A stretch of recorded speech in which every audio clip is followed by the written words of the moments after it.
Sunday Magunta layout Irani కేఫ్లో tea తాగుతుంటే Insta పేజ్లో స్ట్రీట్స్ ఆఫ్ నెల్లూరు మన వెంకట్ బ్రో చెప్పిన కృష్ణాపురం బీచ్ గురించి అయితే గుర్తొచ్చింది. సో ఫ్యామిలీతో ఒకసారి వెళ్ళొస్తే ఎలా ఉంటుంది అని అయితే అనిపించింది నాకు. సో అన్న చెప్పింది ఏంటంటే బీచ్ లోన్లీగా ఉంటుంది, ఎవరు ఉండరు అండ్ ప్రశాంతంగా ఉంటుందని. సో ఈ మైపాడు కోడూరు రెగ్యులర్గా చూసిందే కదా, ఒక్కసారి ఆ బీచ్కి వెళ్ళొద్దామని అలా ఫ్యామిలీతో బయలుదేరాం. సో మైపాడు రూట్లోనే వెళ్ళాలి. సో మైపాడు రూట్లో వెళ్ళేటప్పుడు ఈ అద్భుతమైన నేచర్ వ్యూని అయితే ఎవ్వరూ మిస్ కావద్దండి. చుట్టుపక్కల కొబ్బరి చెట్లు, వరి తోటలు, రొయ్యల చెరువులు, చేపల చెరువులు మధ్యలో అలా ఉదయిస్తున్న ఉదయభానుని చూస్తూ మా ట్రావెల్ అయితే స్టార్ట్ అయిందండి. ఎక్కడ చూసినా కోతకి రెడీ అయిన వరి చేలు, అబ్బా అద్భుతమైన నేచర్ అండి. ఈ నేచర్లో ట్రావెల్ చేస్తూ అలా ఎంతో హాయి అయిన ఆక్సిజన్ పీల్చుకుంటూ బయలుదేరుతూ ఉంటే మేమైతే అనుకున్న ప్లేస్ని రీచ్ అయ్యాం. ఆకాశము భూమి కలిసిపోయినట్టు ఈ ప్లేస్ అయితే చూస్తున్నారు కదా, ఎంత అద్భుతంగా ఉందో. సరేలే అని చెప్పి మెల్లగా వెళ్తుంటే చుట్టూ తైలం చెట్లు, అదే అండి యూకలిప్టస్, మేమైతే తైలం చెట్లు అంటాము. సో అలా వెళ్తూ ఉంటే అక్కడ బోట్స్ కనిపించాయి మాకు. ఏంటబ్బా ఇక్కడే బోట్స్ ఉన్నాయి, ఇదే నా బీచ్ అని అనుకుంటూ ఉండంగానే నిజమే అది బీచే అండి. మేమైతే అసలు షాక్ అయిపోయాము. ఎంత అద్భుతమైన వ్యూ అంటే ఎక్కడ చూసినా చుట్టూ బోట్లే ఉన్నాయండి, చేపల పట్టే బోట్లు, అన్ని నాటు పడవలే అండి. అసలు ఎంత అద్భుతంగా ఉందంటే ఆ వ్యూ చూడడానికి మా రెండు కళ్ళు జాడలేదండి. ఎక్కడ చూడు మొత్తం పడవలే, ఒక్క మనిషి కనిపిస్తే ఒట్టు. నిజమే, నాకు ఈ లొకేషన్ చూస్తే మన కార్తీ సినిమా నా పేరు శివ గుర్తుకొచ్చిందండి. లొకేషన్ అయితే అలాగే ఉంది, ఎక్కడ చూసినా పడవలే కనిపిస్తున్నాయి. కొన్ని తమిళనాడు పడవలు, కొన్ని ఆంధ్ర పడవలు. మొత్తానికి ఇదైతే కోస్టల్ రీజియన్ కాబట్టి మేబీ తమిళనాడు అండ్ ఆంధ్ర పడవలన్నీ కనిపిస్తున్నాయి. మేమైతే బార్డర్కి వచ్చామేమో, తమిళనాడు బార్డర్కి అనిపించింది. సో చుట్టూ చూస్తున్నారు కదా ఎలా ఉందో, అద్భుతంగా ఉంది. మేమైతే మొత్తానికి కార్ని అయితే ఒక పక్కన పార్క్ చేసుకొని ఆ లొకేషన్ని చూడంగానే ఆ వ్యూ చూడండి, జస్ట్ ఇప్పుడే సన్ రైజ్ స్టార్ట్ అయింది. ఆ ఉదయభానుడి కిరణాలు అయితే సముద్రం మీద పడి సముద్రం ఒక ఆరెంజ్ కలర్ని పులుముకుంటుందండి. ఎంత అద్భుతంగా ఉంది కదా, చూడండి ఆ దృశ్యము. అసలు ఎక్కడ చూసినా పడవలు, ఒక్క మనిషి లేడు, పైగా చుట్టూ ఇసుక, సముద్రపు అలలు. ఎంత అద్భుతంగా ఉందంటే ఆ సన్ రైజ్, ఆ మేఘాలు, ఆహా ఇది కదా అసలు నేచర్ అంటే అనిపించిందండి. ఆ సుదూరాన కనిపిస్తున్నాయి చూసారా ఆ నాటు పడవలు, చేపలకి వేటకి వెళ్ళినట్టున్నాయండి. ఆ అలలు చూస్తూ ఉంటే ఎర్లీ ఇన్ ద మార్నింగ్ ఎంత హ్యాపీగా ఉంటుందో. పుష్కలంగా డి విటమిన్ దొరుకుతుంది. అక్కడ చూస్తున్నారు కదా ఆ పాత బ్రిడ్జ్, పైప్ లైన్స్ అంటారండి అవి, ఈ హ్యాచరీస్కి వాటికి యూజ్ చేస్తారు. సో మేము అసలు వచ్చిందే ఆ వ్యూ అండ్ ఆ బ్రిడ్జ్ చూడడానికి. ఎంత బాగుందంటే చూడడానికి, మనం ఎన్నో సినిమాల్లో చూసింటామండి, పాత సినిమాలు, కొత్త సినిమాలు, సాంగ్స్ అవి షూట్స్ చేస్తూ ఉంటారు.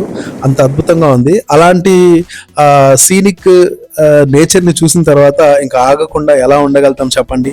కేవలం సినిమాల్లో లేదా సీరియల్స్లో అక్కడ ఇక్కడ చూస్తుంటాము. చూసారా ఎంత అద్భుతంగా ఉందో ఈ లొకేషన్. ఈ పాత బ్రిడ్జ్ కానీ, తర్వాత ఈ సముద్రపు అలల హోరు కానీ అద్భుతంగా అనిపిస్తుందండి. మైపాడులో అయితే నీడ కూడా ఉండదు, ఇక్కడైతే నీడ ఉంటుంది. కాకపోతే ఇక్కడ లోతు ఎక్కువ ఉంటుందని విన్నామండి, అందుకనే మేమైతే ఎక్కువ నీళ్ళల్లోకి వెళ్ళడానికి ధైర్యం అయితే చేయలేదు. ఎంత అద్భుతంగా ఉంది కదండి ఆ బ్రిడ్జ్ మధ్యలో సన్ రైజ్, అలాగే ఆ అలలు చూస్తుంటేనే ఎగ్గిరి దుంకి ఈతలాడాలనిపిస్తుంది. కానీ కాస్త భయం అయితే ఉందండి.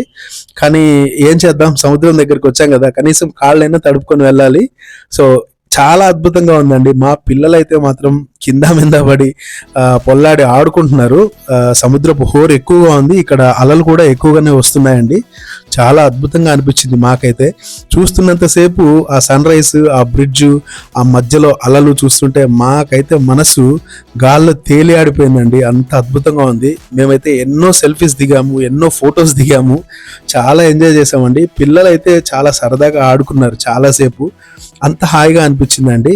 సో ఇలాంటి కొత్త కొత్త లొకేషన్స్ ఇంకా ఇంకా ఇంకా చాలా విజిట్ చేయాలని అనుకుంటున్నాం మేము. చూద్దాము, ఇంకా ఏదన్నా కూడా మంచి హిడెన్ బీచెస్ గురించి వింటే తప్పకుండా మేమైతే వీడియో అండ్ బ్లాగ్ చేస్తామండి. మేమైతే హ్యాపీగా అసలు ఆ నేచర్ని ఎంజాయ్ చేస్తూ చాలాసేపు ఉండిపోయామండి. ఎర్లీ ఇన్ ద మార్నింగ్ బయలుదేరాము. ఎండ కొంచెం తక్కువగానే ఉంది కానీ మెల్లమెల్లగా వేడి పెరుగుతోంది. సో మేమైతే ఇంకా త్వరగా బయలుదేరి రిటర్న్ అయిపోవాలి అనుకుంటుండగా ఇంకా కొంతమంది బ్యాచులర్స్ అయితే వచ్చారండి, వాళ్ళు ఏదో సెల్ఫీలు అవి దిగుతా ఉన్నారు. చుట్టూ చూస్తున్నారు కదా, అస్సలు ఒక్క మనిషి కూడా కనిపించట్లేదు. మైపాడు బీచ్ నుంచి మనకి కృష్ణాపురం బీచ్ బ్రిడ్జ్ అయితే కనిపిస్తుందండి. బీచ్ లోకి ఎంటర్ అయ్యి, మైపాడు బీచ్ లోకి ఎంటర్ అయ్యి రైట్ సైడ్ చూస్తే ఒక బ్రిడ్జ్ కనిపిస్తుంది కదా, అదే అండి ఈ కృష్ణాపురం బీచ్ అంటారు.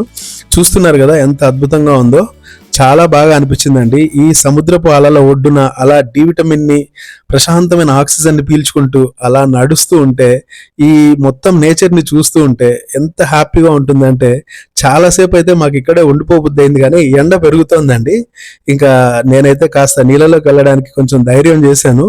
సరదాగా అయితే ఎంజాయ్ చేసామండి. ఇక్కడ మాకు ఏదో ఒక విచిత్రమైన జంతువు లాగేదో దొరికింది. తీరా చూస్తే అది ఒక షెల్ లోపల ఏదో ఒక వింత జీవి బయటకు వస్తా ఉన్నింది. నాకైతే కొంచెం భయం వేసింది. నత్తగుళ్ళు అయితే కాదు కానీ ఏదో మొత్తానికి అయితే సముద్రపు జీవి. చూస్తున్నారు కదా ఎంత అద్భుతంగా ఉందో లొకేషన్. మా పిల్లలు మేమైతే చాలా హ్యాపీగా ఎంజాయ్ చేసామండి.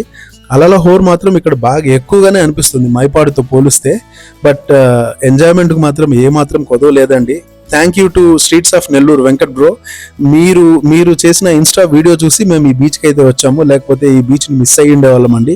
అంత అద్భుతంగా ఉంది.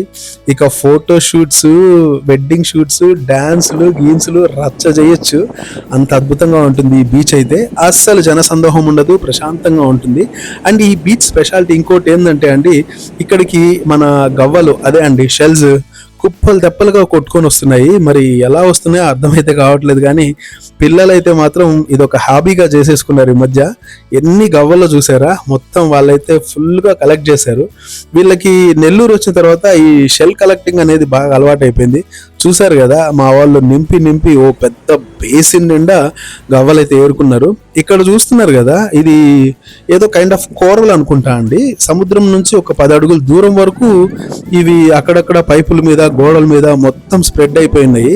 బట్ ఎంతైనా నేచర్ కదండి, ఎంత అద్భుతంగా ఉంది చూసారా. ఈ వ్యూ చూస్తుంటే చాలా అద్భుతంగా ఉందండి అసలు. ఇంకా మేమైతే మా ఎంజాయ్మెంట్కి కాస్త ఫుల్ స్టాప్ పెట్టేసి మెల్లగా తిరుగు ప్రయాణం అయితే స్టార్ట్ చేసేసాము. సో ఇక్కడ దారిలో చూస్తున్నారు కదా, మొత్తం తైలం చెట్లు. కొన్ని ఆకులు అయితే కోసుకుందాం అనుకుంటున్నాం, కానీ మళ్ళీ ఇక్కడ ఏమన్నా కాపలాదారుడు ఉంటే కట్టి తీసుకుని కొడతాడని భయపడి వచ్చేసాము. దారిలో బీచ్కి ఎదురుగా ఒక మంచి టెంపుల్ని అయితే చూసామండి. ఇక బాగా ఆడుకొని అలసిపోయిన దేహాలతో అలా వస్తే మా పద్మావతి టిఫిన్ సెంటర్ రోడ్ దోశలు తిరగేస్తున్నాడండి. ఇక్కడే అండి మైపాడు సెంటర్లోనే. అద్భుతమైన వాసన, గమగమగమ అని ఆ పూరీలు, ఆ వడల వాసన చూసి ఇంకా ఆలస్యం చేయకుండా కార్ అయితే ఆపేసామండి. మా ఆకలికి హద్దులు లేకుండా పోయింది. వెంటనే ఇంకా అక్కడ ఉన్న పూరీలు, ఇడ్లీలు, దోశలు ఇవన్నీ చూసి మా నోట్లో లలాజలం ఊరిపోయి ఇంకా ఆపేసి టిఫిన్లు అయితే ఆర్డర్ చేసుకున్నామండి. మంచిగా దోశలు, వడలు, బోండా, ఇడ్లీ. సో ఇవన్నీ కూడా హ్యాపీగా ఎంజాయ్ చేసి టేస్ట్ చేసి తిన్నాం. చాలా టేస్టీగా అనిపించింది, మంచిగా ఉన్నింది, రుచిగా ఉన్నిందండి. కారప్పొడి కూడా ఇచ్చాడు. సో మన నెల్లూరు వాళ్ళకి చెప్పాలా, దోశలు, బోండాలు, చట్నీ, కారం సంపేరు ఆ రేంజ్లో ఉన్నిందండి. మీరైతే నా ఛానల్ని ఫస్ట్ టైం చూస్తుంటే దయచేసి లైక్ చేయండి, షేర్ చేయండి, సబ్స్క్రైబ్ చేయండి. అండ్ మీ వాళ్ళందరితో కూడా ఈ బీచ్ని విజిట్ చేయడానికి ట్రై చేయండి. కపుల్స్ వెళ్ళొద్దు, ఒంటరిగా కూడా వెళ్ళొద్దు. ఫ్యామిలీస్, తర్వాత బ్యాచులర్స్, ఫ్రెండ్స్ ఒక 5-6 మంది అట్లా గుంపుగా వెళ్ళండి, బాగా ఎంజాయ్ చేస్తారు. సో మేమైతే మా తిండి ప్రోగ్రామ్కి గుడ్డు దోశతో ఫుల్ స్టాప్ పెట్టేసి అలా తిరుగు ప్రయాణం కానిచ్చాం. ఇప్పటికైతే బాయ్ అండి, టేక్ కేర్.